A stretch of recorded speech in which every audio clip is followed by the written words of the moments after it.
How does Adobe After Effects stand to Cartoon Animator? In today's video, we'll try to go over both softwares and what they offer, to see which might suit you best. If we ever talk 2D character animation and rigging, then that is when Cartoon Animator shines. This animation software is tailored specifically to that need, allowing you to bring your models to life with ease. Right away, you'll notice that Cartoon Animator doesn't require too much headbanging around to get used to, if you're already familiar with animation tools. And that's despite it being quite the packed one. The basic layout will welcome you with a viewport to assess your final scene, a timeline to manage the frames, and a content manager where you'll find your different assets including some free ones. But it's only now that the real tinkering begins. See, Cartoon Animator comes with a plethora of interesting features to play around with. The auto lip syncing option can interpret audio directly to generate mouth and facial movements for your model, while the motion capture one can track your whole body in real time to do the same.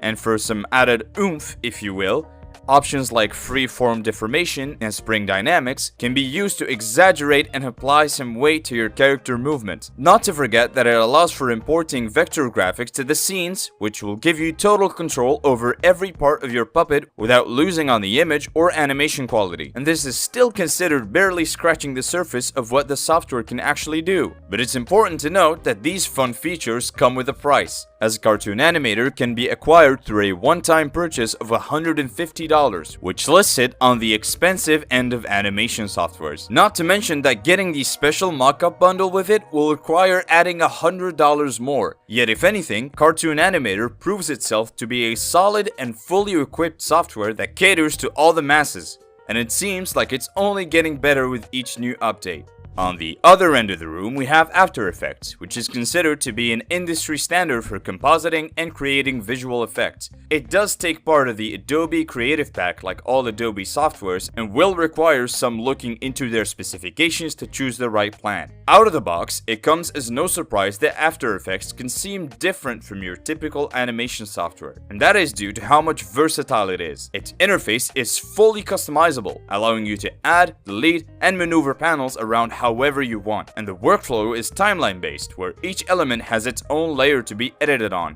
When getting into the subject of animation, After Effects offer a robust set of tools to make the task possible. It allows you to think in 3D space when making your 2D animation.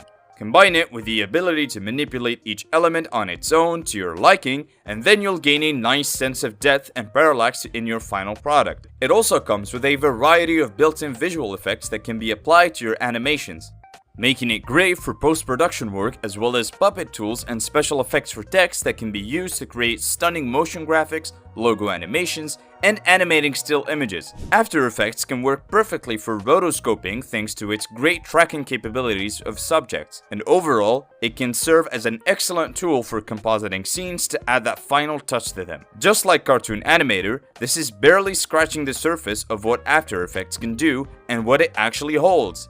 And as it doesn't stop here, the community is up to help with plugins that you can install and add each with a specific task or effect in mind to apply alongside the built-in ones you'll get right away.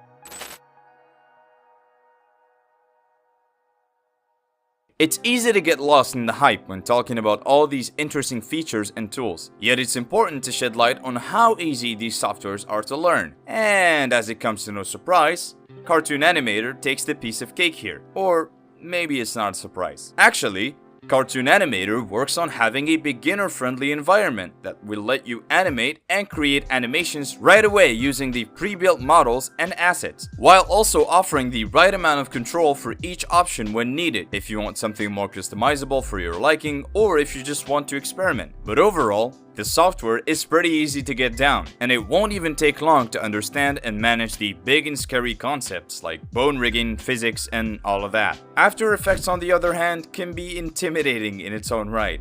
Not to get the wrong impression, but again, if you are unfamiliar with editing or animation softwares, its interface alone can be quite the challenge to navigate, and with how broadly and widely it is used, understanding the right tools and their use can take a moment as well. But when fully grasped, only the sky will be the limit to what you can achieve using it. This of course goes without mentioning the pre-needed knowledge about 2D animation in the first place and its fundamentals. But as I always say, just like any other skill, and if given enough time to understand and master, neither software is impossibly hard to get used to. Coming into the pros and cons, I'd imagine that you'll know what we'll be covering now, so here's the rundown. Cartoon Animator is oriented towards 2D character animations with tools that will get the job done fast and easily and minimize the actual amount of work that needs to be done. Its intuitive design offers a smooth workflow that serves both beginners and professionals well, but it is quite limited when it comes to VFX, making it less versatile in that aspect. After Effects, however, excels in that and offers a broader range of effects to choose from, and with its compositing capabilities and puppetry tools, making visually appealing scenes becomes an ease. It's also thanks to these same options that making explainer videos and motion graphic snippets is possible. Yet by being broad, the 2D animation tools can seem quite simple and won't cater to more complex character animations, for example. Not to mention the steeper learning curve you'll have to go through first, and the lack of actual drawing tools will push you to import work done in other specialized drawing softwares first. But that won't be quite the problem if you're already using Photoshop or Illustrator, thanks to their higher compatibility with After Effects already. Moving into the bread and butter of this video, which of these two softwares is the best? Well, Cartoon Animator is specifically made for 2D character animations, is beginner friendly, and ideal for real-time animation, so naturally, if that's what you're looking for, then go for it. After Effects, on the other hand, is a versatile software. It allows for creating animations with different feels and can be used in post-production to elevate those same animations. So if you feel like that might suit you best, feel free to choose it. But if you want my bread and butter, well, first, I'm not hungry, and second, nothing can stop you from trying and experimenting if the decision is still unclear. So take your time and explore the tools there are, or mix and match between them to achieve the goal you envision at the end. Well, it seems like it's